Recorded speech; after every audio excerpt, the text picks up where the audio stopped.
What's up, everybody? February 9th edition of the Fightful MMA Podcast. I'm your host, Joe Ferraro. You can catch me on social media online, Facebook, Twitter, and Instagram at Showdown Joe. My Monday guest, generally speaking, is Adam Martin. He was feeling ill on Monday, so Sean Ross Sapp did step in on short notice, and Adam is joining us today. He's still a tad under the weather, so please bear with him. No judging, because he's still stuffed up. But Adam, how are you, sir? Yeah, I appreciate that, Joe. Yeah, just to warn the listeners, I'm a bit stuffed up. I actually recorded my own podcast, MMA review podcast, yesterday. It was good, but I felt like you could hear me being a little stuffed up. So just a warning to the listeners, that's what's going on right now. But hopefully it'll be 100% in a few days.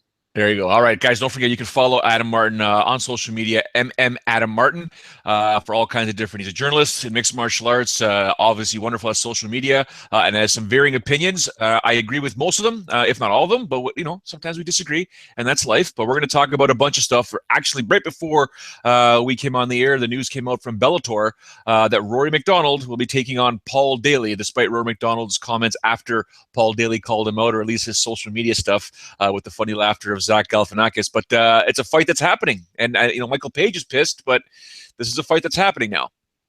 Yeah, I like this matchup. It's a fun fight.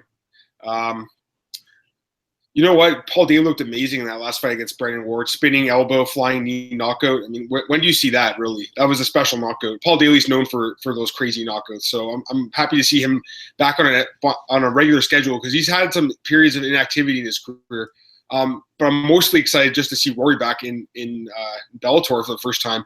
That's going to be a lot of fun. I'm not convinced he's shot, Joe. A lot of people are saying this guy's shot. Robbie Lawler took his soul. Wonder Boy took his soul. I'm not convinced by that at all. Those are two of the top three fighters in the welterweight division. He did beat them. But guess who he beat, Joe? Guess who he beat? Tyron Woodley. He dominated him. He's the champion in the UFC right now. Guess who else he beat? Damian Maia. He's the guy everyone says is going to be the next champion. That's who Rory MacDonald beat. This guy's an absolute beast. I'm not convinced he's shot. I think he's a lot left in the tank. I think he goes in there. I think he goes into London. I think he beats up Paul Daley, and he gets that title shot against Douglas Lima. And as far as Michael Page is concerned, just to touch on that quickly, I was a bit surprised they didn't book the Daley versus Page fight, but they must have other plans for him. I'm wondering now, they're going to sign Lorenz Larkin. Is that who they're going to bring in to fight Michael Page for a title shot as well? Maybe. I don't know. I'm really curious to see. Or maybe he fights Douglas Lima. Maybe he just goes in there. Or maybe he gets another one of these stupid tune-up fights he keeps getting. I just want to see the guy fight a legit fighter.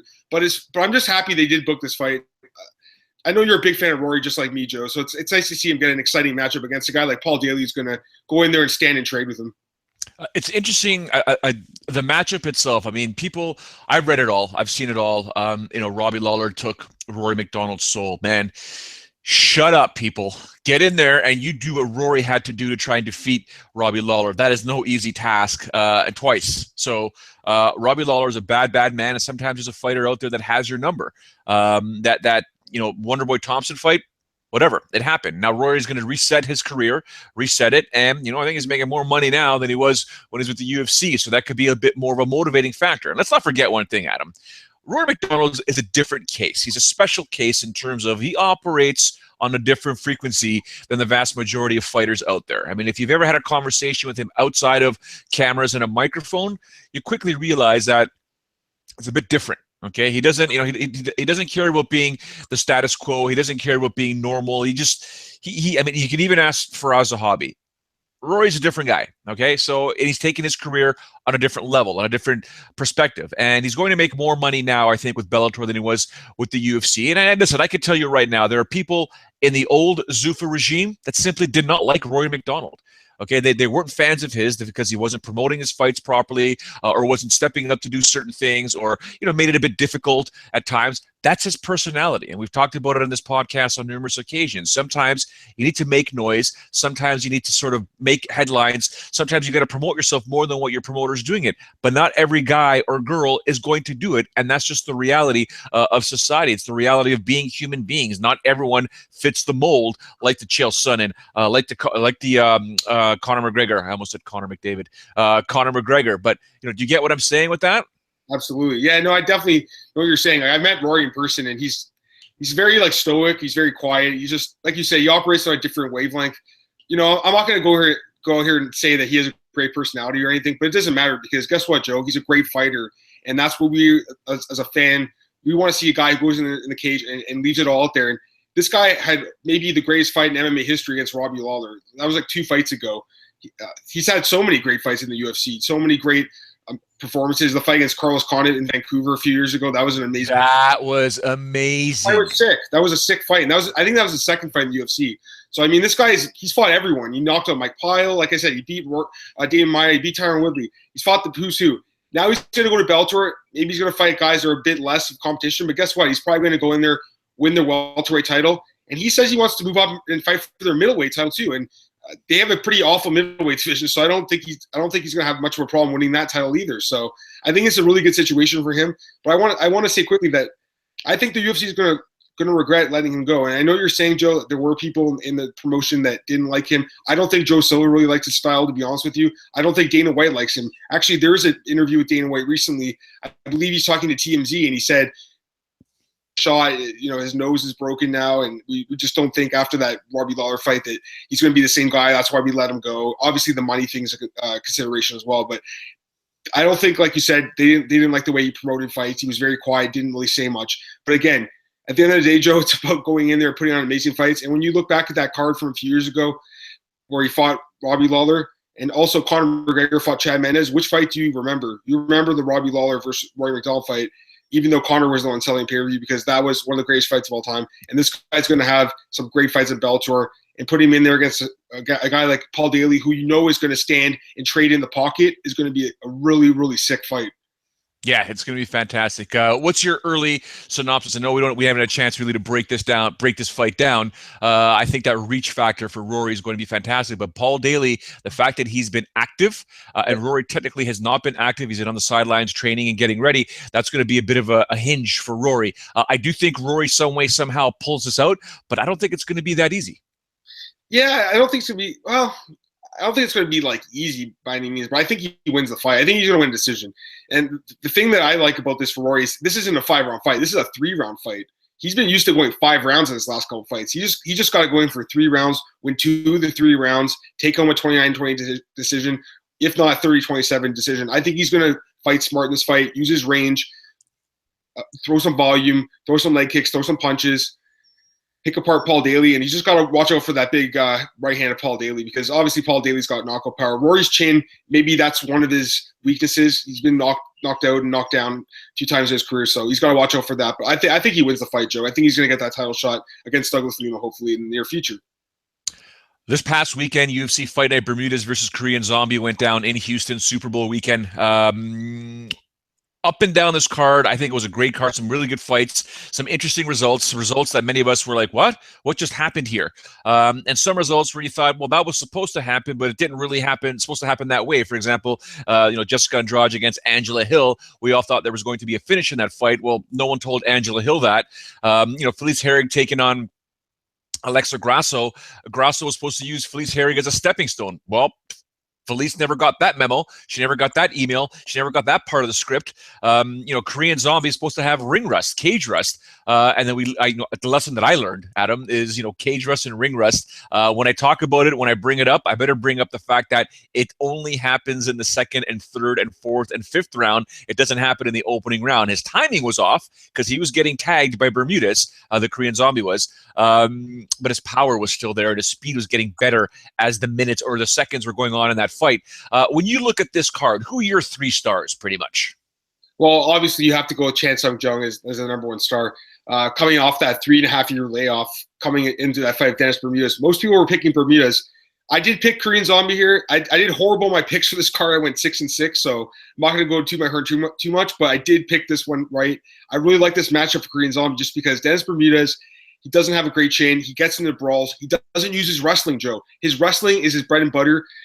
Having said that, Korean Zombie did show some good takedown defense, so maybe the game plan changed for Bermudez on the fly, but Korean Zombie looked really good after that first maybe minute or two where he kind of had to just get used to being in the ring again, being in the cage again, excuse me.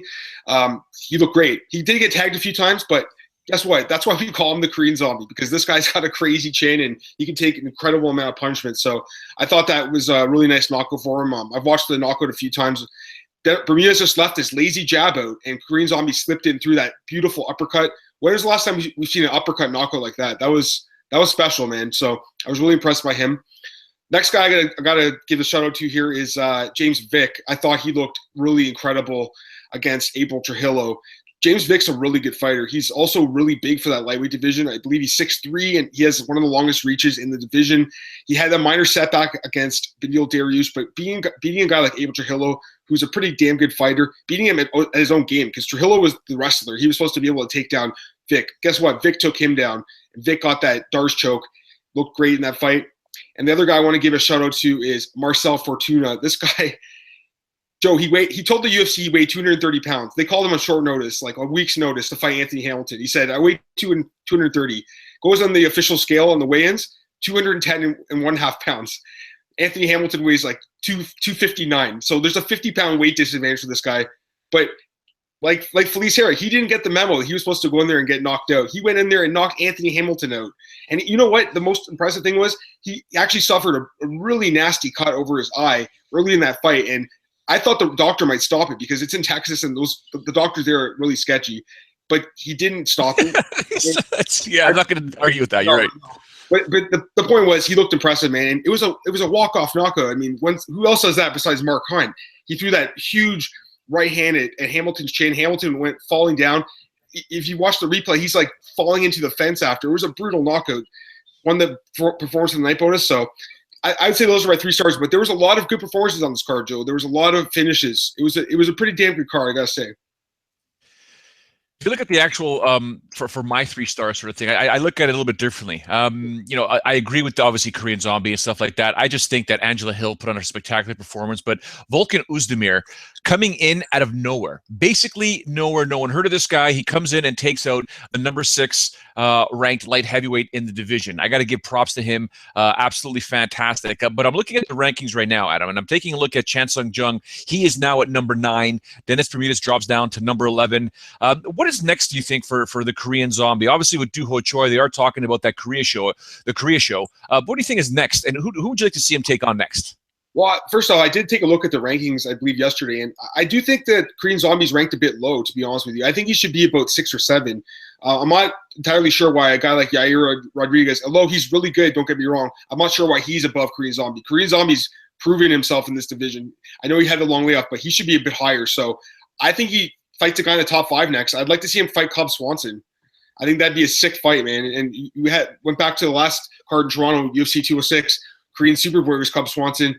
Now he fights the Korean Zombie. Cub Swanson's on his little Korea tour. I think that's the main event of the Korea card, because Dana White said him and Ari Emanuel want to do a card in Korea. That's your main event right there. 5 rounds, Cub Swanson versus Korean Zombie, and then you put Korean Superboy in the co-main event. You put Dong Young Kim on the card, both Dong Young Kims, some of the other South Korean fighters.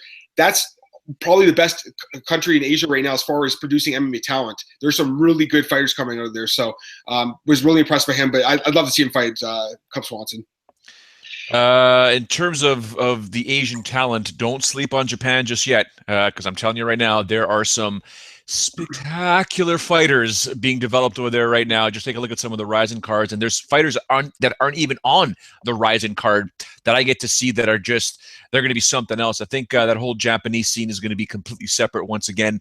I don't know. I mean, I think it's almost like we're going back to the Pride days, pretty much, where the vast majority of Japanese fighters are going to stay in Japan and compete in their own country and not really go international unless that's their only option. So it'd be interesting to see.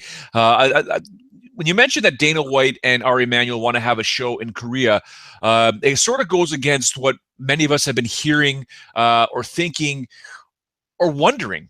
Because the UFC apparently is going to stop all these international shows and do more of a focus on their North American shows, even perhaps not even doing many Mexico shows, doing the odd international show here, there. Have you heard anything other than this Korea situation where the UFC is thinking of actually continuing their international penetration of various markets, even Russia, Germany and stuff like that?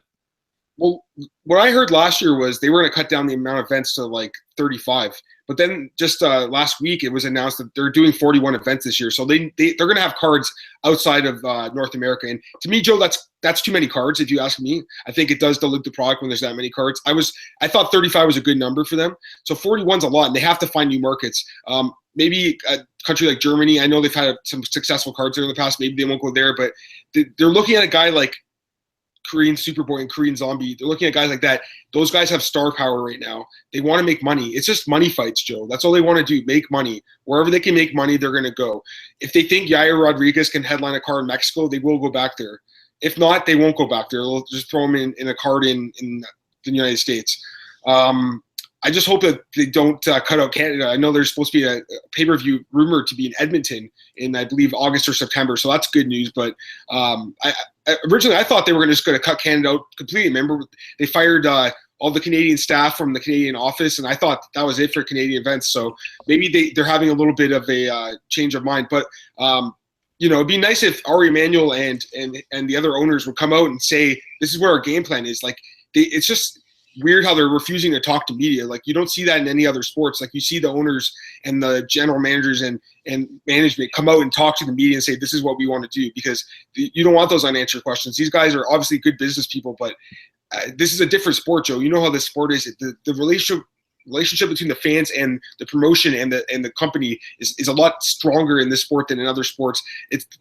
MMA is built on the fans buying the fights, paying to watch the fights, and that's a lot different than other sports. And I think a lot of fans, I speak for a lot of fans and media members when I say it'd be nice if these owners will come out and say, this is what we want to do. We're happy to answer any questions, because so far they haven't said anything. Yeah, no, you're absolutely correct. I think you're bang on with that assessment. In terms of what happened in Canada and will they continue in Canada, it's tough to say. They didn't get rid of everybody in that Canadian office, and I'm going to choose my words carefully because obviously I'm biased and I was affected by some of that decision-making from the previous regime. Did I celebrate with some champagne when I got the news that some of them were released? Maybe. But there are some that are still there, and hopefully the new UFC regime realizes that there should be a full change. There should be some changes in Canada. Wow. Listen, man, I'm pissed off. I'm pissed off. I think the whole world knows I'm pissed off the way it all went down. So it's I'm calling bullshit where I see it. And when I got the news that some of them were released, too bad. Karma. Well, you had a lot closer relationship with most of the office than I did. I only know a few people there, but I just don't like seeing people lose jobs. However, when a new owner buys a company, there's going to be changes. So I thought, we knew something was going to come. Anyways, what's next, Joe? I don't care that they lost their job because they cost me mine. Let's see here. Felice Herrig. I want to know what you think should be next for Felice Herrig, because clearly, as a veteran, people thought that she was she's a gatekeeper. Alexa Grasso was going to take her out. But you know what? I think she was very impressive in that fight, obviously emerging victorious. And she made a statement. Listen, man, I want Karate Hottie or I want Paige Van Zandt. And personally, I got no problem with either one of those bouts. Yeah, no, I called her gatekeeper myself. Now, I did say that she was going to put up a more competitive fight than most people thought, but I didn't think she'd win that fight. So to see her go in there and basically beat Grasso at her own game was damn impressive. She's a good fighter, Joe, and she has a lot of experience. She's been fighting Muay Thai fights for like 10 years now, and she used to fight in Bellator. I think she was in their first tournament with Carlos Esparza, I believe. So I'm looking at the rankings right now. She's ranked number 12. Paige Van Zandt makes sense to me. I mean, she's number 10, right? So that's fine with me. Marina Moroz, any of these fighters, really, I'm fine with any of them. Even you could even throw her in there with someone like Karolina Kowalkiewicz. I'd be fine with that fight too. I think that the win over Grasso does push her up in the division. She's 3-1 now in the UFC. Although actually, I not remembering back now, she did fight Paige Van Zandt. She did lose a pretty dominant decision. Although maybe it will go differently in the rematch because Paige hasn't been looking that good lately. But pretty much anyone in the top 10 I think is fine for her. Even Jessica Aguilar, whenever she gets back, she's a top contender. So any of these girls. Jessica's funny. Jessica Aguilar is funny. I've had her with sitting next to me and Kamar Usman during some of the Titan shows. Mm-hmm. Woo! Okay. She's one hilarious girl, and she takes shots at me all the time whenever we're after shows, before shows. And I can tell you, Adam, gangster. She's funny. Don't mess with her. I can tell you that right now. She's hilarious. I want to go back to Bellator for 1 second because there's so much talk. You mentioned Lorenz Larkin. Obviously, there's Miesha Serkinov, who's no longer on the UFC roster. We're trying to figure out what's going on there. Ryan Bader. Sean Ross Sapp has mentioned it many times in the show. Don't F don't F with Viacom. Now, we know Viacom is changing Spike TV over to Paramount, or changing the Paramount station or something like that. So there's going to be some changes there. But take a look at what Bellator's doing. Are they slowly but surely making some changes and pulling guys from the UFC roster, or are fighters from the UFC roster realizing, hey, you know what? There's options. If I'm not going to be competing for a title in the UFC, I better make some more money if I'm going to fight. Yeah, I think fighters are finally starting to realize there's more money out there than what the UFC's been paying them for all these years. That's one of the nice changes since the UFC's been sold, is that fighters, I think, are finally realizing their worth after the company was sold for $4.2 billion. So that's a good thing, because I know you're just like me, Joe. You're a pro fighter. You want the fighters to get paid more money, because guess what? The fighters are the ones in the cage doing all the work, and they're the reasons we watch. We're not watching for Dana White. We're not watching for these owners. We're watching to see these guys compete. I think Bellator signing Ryan Bader was a great signing for them. That's a really smart signing, if you ask me. I'm just curious to see what the contract details are like, not just money-wise, but also like the details of it. Because remember, when Gilbert Melendez signed his offer sheet with Bellator a few years ago, they said, you know what, we're going to sign you this big contract, but you get an automatic title shot, Gilbert. And the UFC, when they matched the contract, they had to give him that title shot against Anthony Pettis. So I'm curious to see if Ryan Bader is getting an automatic title shot against Phil Davis. I'm assuming that's the reason. And I'm thinking maybe that's why UFC was like, we can't match that, because we want John Jones to come back and fight for the title in his next fight. So we can't match that part of the contract. But it's just weird how they will let a guy like that go. He's a top 5 guy in the light heavyweight division. Light heavyweight sucks. And this guy has back-to-back knockout wins over Little Nog and Ilir Latifi. He's won 7 of his last 8 fights. Only lost to Rumble Johnson. Ryan Bader's a beast. He's actually improving at this point, so he's good. Guy like Lorenz Larkin, I think, makes a lot of sense there as well. Miesha Cirkunov, too. Now, the one thing I want to say is, and I think a lot of people don't realize this, Joe, these are offer sheets that they're signing, the fighters are signing. The UFC has the right to match. That's what we have to keep remembering. So Bellator can offer them enough money. Maybe they can make a bigger offer than the UFC wants to pay, but the UFC ultimately does have that right to match. So it's up to them if they want to match or not. They let Ryan Bader go. They let go of Phil Davis last year. They let go of a few other guys. I think it'd be a massive mistake if they let go of Miesha Cirkunov, though, because, like I said, light heavyweight sucks, and this guy is on the rise right now. He's destroying everyone in his path. And guess what? We need Canadian stars, Joe. We need someone who's going to be a superstar. This guy, you were there, Joe, at UFC 206, when he went in there and beat Nikita Krylov and got on top of the cage and screamed out to his fans in Toronto. That was one of the loudest moments of the whole night, and that was a crazy card. So this guy could be a superstar. He can headline cards in Canada, I believe. They have to get him back.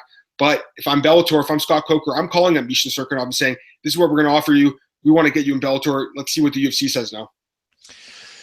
So when you analyze a guy like Miesha Cirkunov and you take a look at what he can bring to the table for the UFC, I think we also have to look at the fact that under the new ownership with the Ultimate Fighting Championship, what is their priority? Who are their priority? Now, Conor McGregor obviously is considered a priority, but he's not American.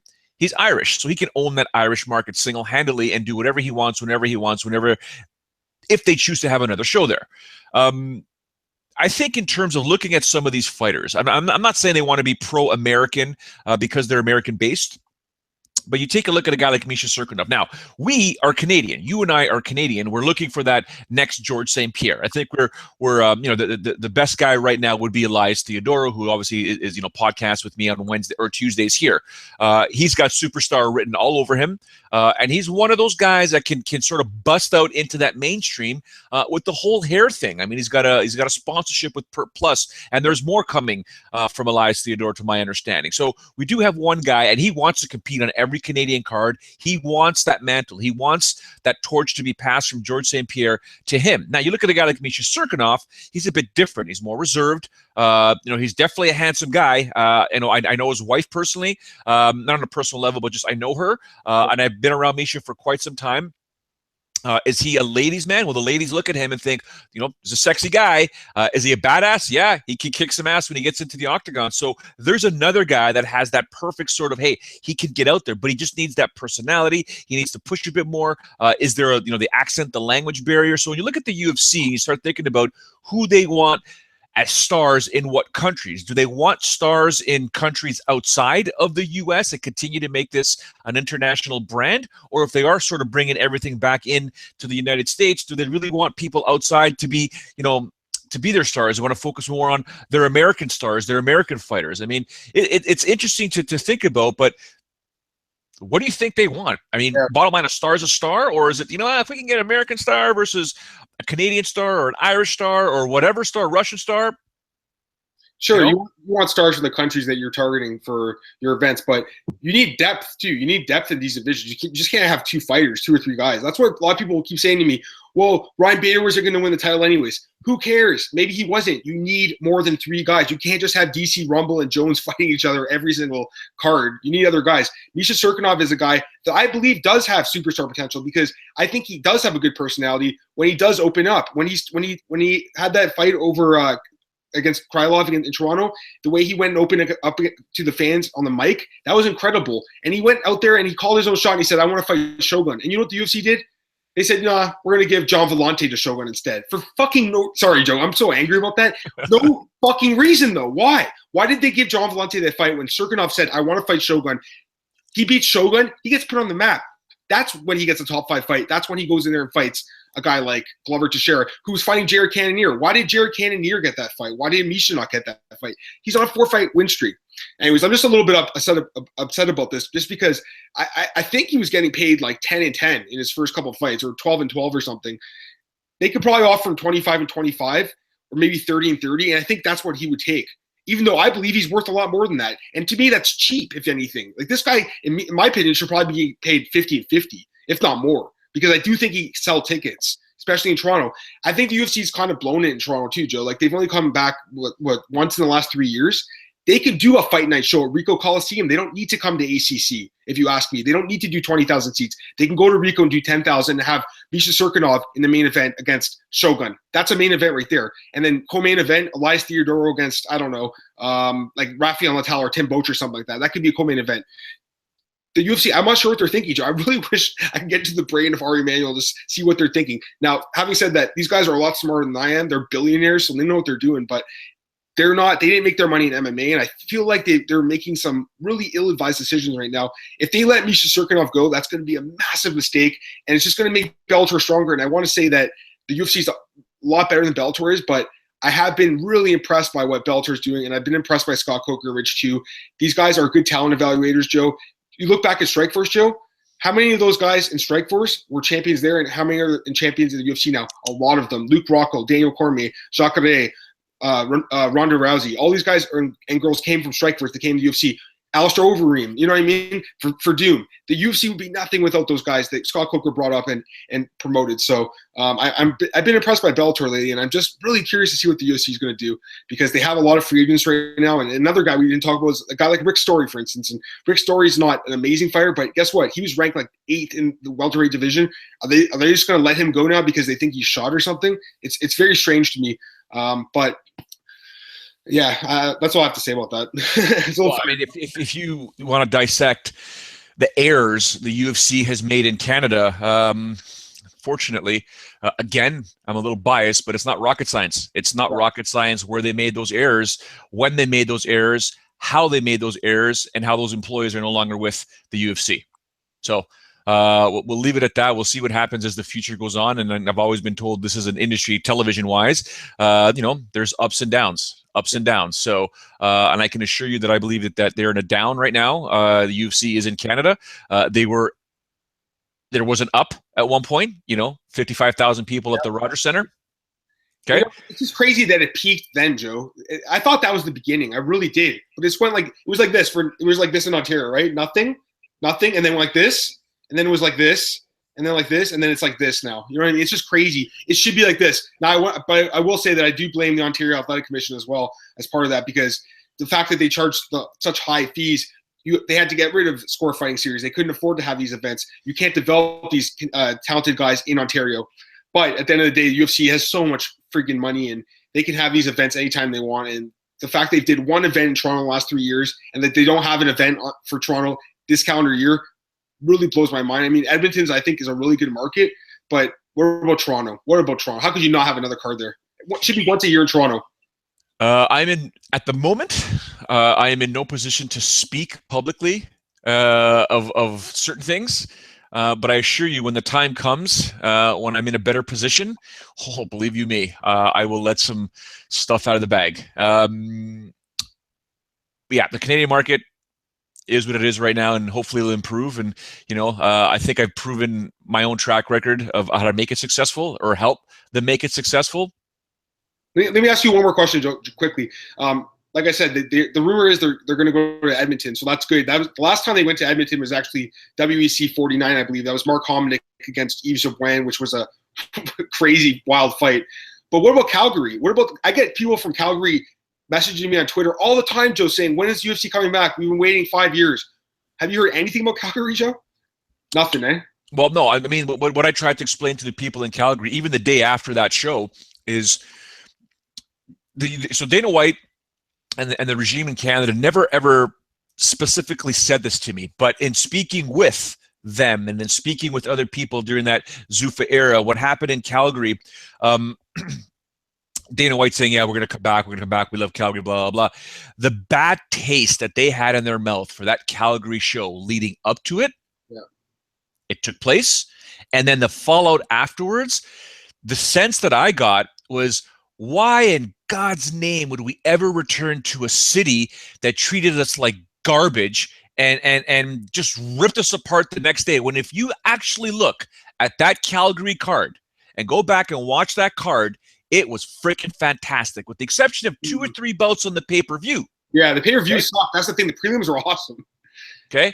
Yeah. So the actual event, if you graded the event itself, it was actually worth your money. What wasn't worth your money was a couple of those fights, or 3 of those fights in the pay-per-view, on the pay-per-view. So the experience at the time that the UFC had in Calgary was so negative, was so bad. And I mean, the next day, from when I woke up till I drove to the airport, I got the ride over to the airport, I was doing back-to-back radio interviews, trying to defend the card and saying, you guys are like just out of your minds, local media. Like, what are you saying? Like, were you even there? Did you watch the fights? Did you hear the crowd roar in the prelims? Like, it's not the UFC's fault that guys kept getting injured. They tried to scramble and make the card as best they could. If I'm not mistaken, it was Uriah Faber and Reina Barão in the main event. I mean, looking back at that, that is a spectacular fight. And Uriah did everything he could to try to win that fight, despite Barão, who at the time was in his prime, doing a fantastic job. So Calgary, in my opinion, not the fans. Well, yeah, some of the fans, not all of them, because there's a lot of fans that really want the UFC to come back. But the UFC had such a horrible taste in their mouth from that experience in Calgary. It's like hundreds and hundreds of postcards here, okay? It's like Calgary is just one. Yeah. Okay? We have so many different options of postcards that we could select here. Why would we go back to a city that treated us like absolute garbage no matter how hard we tried to make it successful? Hey, that's a good point. You know what? I think that the card was maybe criticized a bit too harshly because, like you said, the prelims, my memory is pretty good for MMA events. Brian Carey fought Mitch Gagnon, which was a great fight. It was incredible, that fight. Yes. The late Ryan Jimmo, rest in peace, Ryan Jimmo. He knocked out Anthony Perosh in 7 seconds. Amazing knockout. He did the robot dance after. Everyone thought, wow, a star is born. Matt Riddle had a crazy fight against Chris Clements, crazy fight. But then you had the fight sucking everyone's life out, like Chia Kongo against Sean Jordan, which was a horrible fight. Tim Boach against Hector Lombard, which was – that fight was supposed to be good. It was so bad. And then the main event, which was – not as bad, but it was pretty bad. So I can see why people it's like this, Joe.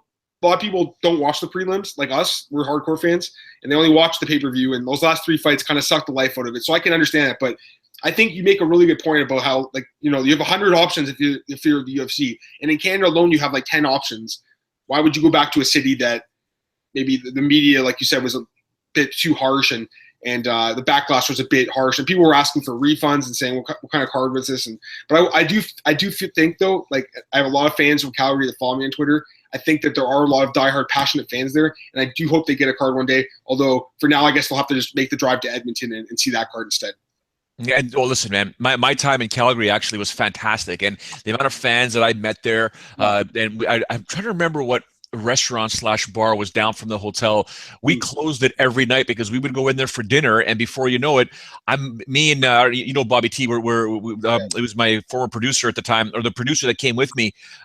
We were basically not mobbed, but man, we had drinks coming our way and appetizers coming our way. We would get there like 7, 8 o'clock at night just to have dinner, and we're there till 1 in the morning just hanging out with fans. So the Calgary peeps, the Calgary UFC fans were absolutely fantastic. And the same in Vancouver. I've been to Edmonton a few times. Absolutely amazing. I just like the fact that now it's, the UFC fans or Alberta fans are bickering with each other. Obviously, if you know anything about hockey, ladies and gentlemen, it's called the Battle of Alberta, Edmonton Oilers versus the Calgary Flames, which it's a game I've been to before in Edmonton. Now it's the UFC fans' Battle of Alberta, and Calgary's really ticked off that Edmonton is getting the show, and the Edmonton fans are like, we've never had a UFC show here. Shut up. Let us have this show. Well, Dana White told us here in Calgary that he's going to come back, and so it's kind of crazy. It's kind of weird, and it'd be amazing to see Calgary fans actually go up and support it and go see it in Edmonton, which I'm sure many of them will, despite the sort of hatred that they do have between those two cities. But you're right. Calgary deserves, in my opinion, another show, but like I said, the UFC experience there wasn't good. Like I would love to go and cover all of these UFC events in Canada. Heck, we got a Halifax show coming up. I missed the first Halifax show only because that's when the UFC deal ended with Sportsnet and it went over to another network. So it kind of handcuffed me. I was never able to go. Now they're back there again. Still won't be able to go. I miss those days when I could just travel or be flown out courtesy of Sportsnet to go cover these UFCs and promote these fighters and stuff like that. I mean, you wonder why there's actually, the UFC isn't as loved as it was before. People don't know what's going on in Canada anymore. If you're not hardcore, you're not here watching this podcast or online looking at all the different sites and getting as much information.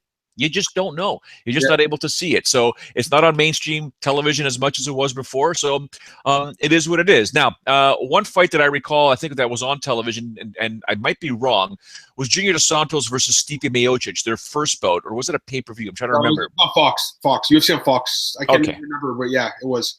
Well, that rematch will not be on Fox, nor will it be on free television. It is now the headliner for UFC 211, with also rumors that Fabricio Verdum will take on Ben Rothwell on that card. What do you think of that rematch, number one? Dangerous fight for Miocic, and I guess still dangerous. And, of course, Verdum potentially against Rothwell. I like both the fights, to be honest with you. I think they're both good fights. Everything's bigger in Texas, right? You got to put the heavyweights on the card. So it's a good main event. Like you said, we have seen the fight before. It's Junior and Stipe. Junior won a very close decision. It was like 48-47. Could have went either way. He did a little bit more damage in that fight. But you know what? Since then, Stipe's looked unstoppable. And Junior, he looked great against Ben Rothwell. But guess what? He also got knocked out by Alistair Overeem. So I love Junior. I've always been a huge fan of the guy. But you got to say he's on somewhat of a decline right now in his career. He's taking so much punishment, so much damage. The guy's got an incredible chin, Joe. But look at the fights with Cain Velasquez, the second and third fights. It's amazing the guy was able to survive how long he did, because he took a massive beatdown both those fights. Stipe, like I said, has looked great lately. His chin is still a little bit questionable, if you ask me. Alistair Overeem dropped him in that last fight. But instead of going for ground and pound, he went for a guillotine choke, and he didn't finish it, and then he got knocked out himself. So it's a little bit iffy there because Junior has big power. Having said that, I do kind of lean towards Stipe right now to win the fight, just based on more activity. He's looking a bit fresher as of late, and I think he doesn't have as much damage on him. So I'm kind of looking for Stipe to probably win a decision in a really close fight in what should be a war. And the Verdum and Rothwell fight is another great fight. I did want to – I mentioned last week on the show, Joe, I wanted to see Francis Ngannou fight Ben Rothwell, so that's not going to happen. So I'm curious to see who they give him. I wonder now, are they going to give him Cain Velasquez? Is that the fight they're going to make? I mean, to me, that's biting off a bit more than he could chew at this point. But who knows, right? Cain's been out for so long now. But, I think Verdum should beat Rothwell in that fight. He's just more well-rounded. Having said that, Rothwell's a dangerous guy, and he's got a good chin too, so he can make it a dangerous fight for him. But I like that card so far. Those are two good fights, and I'm curious to see what else they put on there. Yeah, it's going to be a fun fight. Now, speaking of fun fights, fun cards, this Saturday, UFC 208 goes down, headlined by a inaugural UFC Women's Featherweight Championship fight. We'll get to that momentarily. We got about 4 minutes to go here, but I want to go quickly through this card here to get your thoughts on a few different things. Nick Lentz versus Islam Makhachev. That's going to be it's going to be a war. I mean, if Makhachev can sort of stay away from Nick Lentz, I think he does emerge victorious, uses his footwork, but this is going to be a clinch fight in my opinion, and it's going to be ugly. Your thoughts? Yeah, I mean, most Nick Lentz fights are like that, so I expect a bit of a grinding affair. I think Makhachev probably does win because I think he's a bit more well-rounded, but it's going to be pretty competitive. Nick Lentz always finds a way to make fights close. So. Wilson Heist taking on Alka Sasaki. I mean, if Wilson Heist emerges victorious, this guy already had a title shot at him. Yeah, you got to feel bad for the guy. I mean, he got Demetrius Johnson, and then he got taken away from him because they did that reality show. And then he fought Hector Sandoval, and now he's fighting Alka Sasaki. It's like just stay busy fights for him. Wilson Hayes should run through this guy. Probably wins by stoppage, but he's kind of in a weird position right now because it doesn't seem like they want to do that fight with him. It seems like they want to do Joseph Benavidez against Demetrius Johnson, the third fight. So. Oh my. All right. Opening up the pay-per-view card, first bout, Dustin Poirier taking on Jim Miller in a lightweight affair. Is it as much as Dustin Poirier wins this one early, Jim Miller wins this one late? I just think Dustin Poirier wins wherever. To me, this is a mismatch. I know Jim Miller's on a nice little roll right now. He's actually looked pretty good. He's caught a second win in his career, but Poirier's pretty much better than him everywhere except for maybe the wrestling. But still, I expect him to keep the fight in the feet and probably knock Jim Miller out. Glover Teixeira returning for the very first time since being knocked out. You mentioned in the Korean Zombie fight versus Dennis Bermudez, how often do we see a knockout with an uppercut? Well, there you go. Glover Teixeira taking on Anthony Rumble Johnson. Anthony Rumble Johnson is just a beast, murderer, just crazy with those fists. Knocks out Glover Teixeira. Glover obviously I think that fight took place in August of last year. So now you take a look at the fact that he's coming back now. It is February. He's taking on Jared Cannonier, who Sean Ross Sapp basically said is in the 15. I don't know if he's still there today, but is in the top 15 rankings because the division is so. Is he gone? He got taken out. Who else got put in? Blachowicz. Volkan, yes, number 11. You're right. Okay. So Jared was in the top 15 when this fight got put together, but obviously because the division isn't exactly stellar and has a lot of depth, but he's taking on Glover Teixeira. Interesting to see where Glover's going to come out in this fight, how he's going to react. I don't think anything will change. We'll see how tentative he is, but your thoughts? If the fight stays standing, Cannonier has a puncher's chance, no doubt about that. But having said that, I think Glover's a better boxer. I think he has more knockout power. And the biggest advantage he has is on the ground. If he gets his fight to the ground, he's probably going to submit Cannonier pretty early. I like Glover a lot here, to be honest with you. I don't really like the matchup that much for Cannonier. I think he's going to get tapped out. 2 days ago, Ronaldo Jacare Souza was a minus 500 favorite over Tim Boetsch. Now, as it stands right now, as we're doing this podcast, he's minus 525. He continues to be an overwhelming favorite versus Tim Boetsch, the Barbarian. And everyone talks about how Tim Boetsch can some way somehow pull it off in the third round like he did against Yushin Okami. But the reality is Jacare Souza is an absolute beast who could fight for this title tomorrow. Your thoughts on this scrap? Yeah, I was talking about this fight with a friend yesterday. I know that I was saying to him because he's like Tim Boetsch can knock him out, and I'm like he could. But you can say that about literally any fight. Jacare is an elite fighter in every facet of the game. He can win this fight standing. He can win on the ground. He's going to get Tim Boetsch to the ground. He's going to finish him by submission. That's my prediction. Derek Brunson's the favorite, minus 140 over Anderson Silva, the GOAT, the greatest of all time, plus 120. A, I would like your assessment of this fight. B, do you agree with these odds? I actually, well, here's the thing with the odds. Like, they're trying to set up action both ways, right? So they want people to bet on Brunson and they want people to bet on Anderson. They just want to make money. Obviously, people are kind of thinking Brunson's going to win this one because he's staying as the favorite right now, but I'm on the opposite side. I think Anderson wins this fight, to be honest with you. I like Brunson. He's a good fighter, but he just is so over-aggressive in his fights, and he's going to probably walk in with his hands down, his chin high in the air, and Anderson's going to counter him and knock him out. I think this is actually a really good matchup for Anderson to get back in the win column with. So I got Anderson by first-round knockout.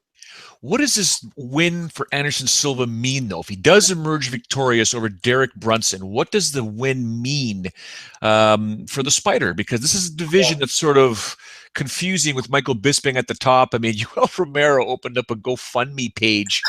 That's all right. He opened up a GoFundMe page to take care of Michael Bisping's medical bills after they fight. That's amazing. Well, I hate how Michael Bisping's holding the division hostage right now. It's absolute bullshit because there's guys waiting right now. Yoel Romero's been waiting for like 6 months now or whatever, and Jacare deserves a title shot. Luke Rockhold probably deserves another title shot. So Anderson, a win over Brunson puts him back in the top 5 or 6. it gets him maybe a rematch with Vitor Belfort, goes in there and knocks him out again. Maybe it gets him a fight against Luke Rockhold or Chris Weidman. I'm not too sure, but I just want to see him in good fights. And if he gets knocked out again, Joe, if he does get knocked out, because obviously Brunson does have KO power, it's up to him and if he wants to do it or not. He says he still has a passion for the sport, but if he gets brutally knocked out again, like he did against Weidman, I don't know if I really want to see him fight anymore, man. Because like if you look at some of the fighters he's lost to, Joe, they're elite guys. Brunson's not at the elite level. That would kind of show where he's at right now. So I do hope he wins for all time's sake.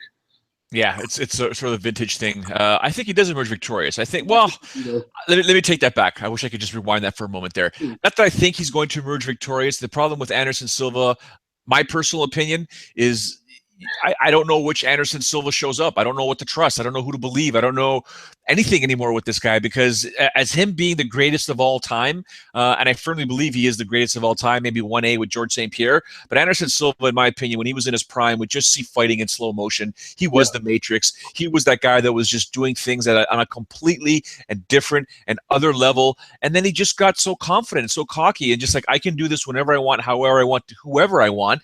And then Chris Weidman showed him otherwise. And then he realized hopefully he would have learned that lesson and he would have stopped screwing around. And then he comes back and he fights Chris Weidman and gets his leg shattered. Okay, gets his leg shattered, and then it takes more time off, and that is just in the prime of your career sort of thing. And he comes back and he's still messing around with people, and he had no business taking on Daniel Cormier when you think about it, but kudos to him for stepping in there. But he goes through all these losses, and even against Michael Bisping, you can make the argument he won that fight. You just never know which Anderson Silva is going to show up, and you always want to look back and say, if this guy would just fight to hurt people like Tyson used to fight to hurt people and win, we'd be having a different conversation today. Yeah. We'd have the mixed martial arts world would be in a different era. And anytime this guy would fight, it would be just legendary to watch him fight. But it is what it is. It is Anderson Silva, and he's always been golden and genuine to me. So I definitely want to see him emerge victorious. But Derek Brunson wins. Derek Brunson wins. Now, the main event: Holly Holm taking on Germaine de Randamie. The first time ever a women's champion at 145 pounds will be crowned. It's a division. You think light heavyweight is bad. This is a division that doesn't have anyone really, unless people start jumping around from 135 pounds. If ladies start wanting to move up and not really wanting to cut weight and being small in this division, I will maintain that this is Cyborg's division, despite what these two ladies, or at least one is actually, Germaine is saying about Cyborg. But this is Cyborg's division, and unless something happens, I don't know. But your take, A, on this fight, and B, with this division. This is like what WME IMG wants to do. They want to have title fights on every pay-per-view card. That's what they want to do. They don't want to have any more non-title fights, so they had to create a title here. We all know this fight should be at 135. Maybe it should be a title eliminator or something. I don't know. But the fact that it's for a title is kind of a joke. Having said that, I do like the matchup because it's two strikers going against one another, and they're both high-level strikers. Holly Holm obviously is known for that knockout against Ronda Rousey, but she comes from that boxing background. She has great kickboxing skills. Germaine de Randamie comes from a Muay Thai background. She's looked pretty good in the UFC. She's destroyed some chicks, so it's a fun matchup. I lean towards Holly Holm to win this fight, though. I think that her experience in the 5-round fights is going to play dividends in this fight. Germaine's never been 5 rounds. She's only been 3 a few times herself, so I think Holly should probably be able to pick her apart here and win a close decision. The biggest thing for me is just also like the level of opponents, caliber opposition that they each fought so far in MMA, not including their kickboxing or boxing background or Muay Thai background. If you look at Holly Holm, she's fought nothing but like elite fighters like Ronda Rousey, Miesha Tate. She was winning that fight against Miesha Tate, got caught with a minute left in a big shocking upset. She fought Valentina Shevchenko, and everyone at the time said, oh man, she lost, she sucks now. And then you see now that Valentina is an absolute monster herself. So I don't think those losses are really that bad at all. And then you look at Germaine, and I was shocked when I saw this, but it's the truth. She's fought 4 fighters in the UFC. She lost once. She lost to Amanda Nunes. No shame in that, really. But her 3 wins, Joe, Julie Kedzie is one of them, and Anna Elmos and Larissa Pacheco. You know what the common thread between those 3 is? They're all retired from MMA now. They don't even fight in MMA anymore. She's not even fighting people that are active. The last fight she had was an absolute joke. That girl was like an atom weight. She should have been 105 or something. So I don't know. I'm not convinced that she's really passed the test to really even warrant a title shot at all. But it should be a fun fight. 2 strikers going at it. Holly Holm wins. She becomes the first ever woman to hold 2 belts in the UFC, which is pretty incredible. And I believe the 4th fighter after Randy, BJ, and Connor. So that'll be something for the history books. But what does it mean when the title is kind of a joke and there's only 2 fighters in the division? I'm really curious to see how the rankings are going to look on Monday morning. Absolutely. That is absolutely correct. And if you think about it, Amanda Nunes wants a shot at that belt already, right? So she'll be a potential same thing as if Holly Holm does it, it'll be the same thing with Amanda. She will want to get her hands on that strap as well. Anything else that you want to say before we let you go, sir? Nope. Just thanks again, Joe, for having me on the podcast. If your listeners could follow me on Twitter at MMAdamMartin and check out my new podcast, the MMA Review Podcast. I broke down all the fights on the card. So there was a few of the prelims we didn't get a chance to talk about that I broke down the podcast. So please subscribe to that on iTunes. And again, Joe, thanks for having me on the podcast. Pleasure was absolutely mine. Thanks again, and glad to see that you made it through the 45 minutes, 50 minutes here on the podcast. You're under the weather. I know what that's like. I know how horrible it could be in terms of sometimes doing a 6 to 6.5 hour event and trying to do play-by-play when you're sick and you're trying not to drink water or lemon water because you can't go to the bathroom when you're live on the air. You don't have a break to go to the bathroom, and you're popping halls, you're popping fisherman's friends. So I know the feeling. So thank you very much. As always, ladies and gentlemen, thank you for watching live. To those that are tuning in afterwards, thank you. You can catch us on iTunes. You can catch us on Stitcher. Obviously, FightfulMMA.com for all of your news, and you can follow yours truly anytime on social media, Facebook, Instagram, and Twitter at Showdown Joe. For now, enjoy your Thursdays. Tomorrow may have a special guest. Follow me on Instagram, follow me on Twitter, follow me on social media, Facebook, and I'll see who it is. If I can confirm it, the minute I do, I will post it. But for now, enjoy your Thursdays.